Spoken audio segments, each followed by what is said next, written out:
Hi everyone, it's Sabrina and I'm going to do two book reviews today, both on the subject of Wonder Woman. So I've borrowed both of these books from my local library. Like I keep saying, graphic novels are slightly more expensive than books, and I don't know if I'm always going to like them, so I like to try and borrow them first. I also read graphic novels really fast, so if I can borrow them, I feel like I'm not wasted money, because I do read them and then put them on the shelf and then tend not to touch them for ages. So it always feels a bit of a waste buying a graphic novel, but you know, that sounds like a bad thing, but it's not, honest. So first up, I have Wonder Woman Volume 7, War Torn. The first thing I notice when I pick up particularly DC and Marvel books is there are so many different timelines of characters that I really have no idea where to start. So I've got to the point where now I just pick up and jump in and go for it. But this one is a part of a reboot series. I think I've read a couple of collected volumes from the series previously, so I have a vague idea what's going on, but this one's based more around the Greek mythology.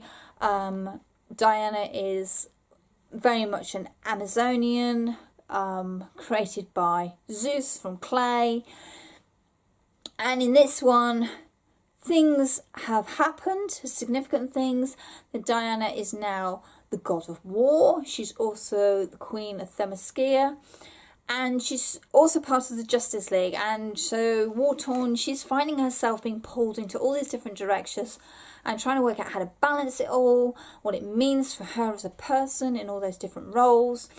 And also she's got this concern that she's going to turn into Ares because she's now the god of war. So there's a lot going on in her life. But I like this because the artwork is nice and clean, the plot flows well, there's a cohesive story going on here, there is character development from A to B, which is really good. I think my only biggest gripe, and it's going to be a common factor, I think, with generally female superheroes, is some of the artwork is just a little bit over the top. I'm sorry, I don't know anyone whose boobs hang like that. We don't have basketballs, boys. Please pay attention. And the overuse of the cleavage shot. It's not too bad in this version, but I particularly noticed it on that double page feature. But come on guys, seriously. Observe a woman's body. That's not how boobs behave. The other book I read was Wonder Woman 77. This is volume 1, so yay me, I've started at the beginning. This is based off the Linda Carter TV series, obviously 77, so not the first season where it was set in the 1940s, but in the 70s version of 77, we're set in the present day as it was then, with Linda Carter in that fabulous bathing suit, for want of a better word, and all the cheesiness and 70ness, so the disco and the flares and all that going on, the woman in the lib, that's all referenced in this collection of stories. There are several stories in here. They are all standalone and they're all set out throughout that era of the show, and they're really good in their own different way, depending what you want from your comic, from your story. Again, I will say the artwork varies a little bit. Here's the first story. As you can see, nicely full on. Women have melons for a breast. And there is one panel in here. It's whether I can find it or not. This one down here. I'm sorry. I defy any woman to be able to twist like that and show her boobs and her bum, both nice and curvy. It really stuck out for me.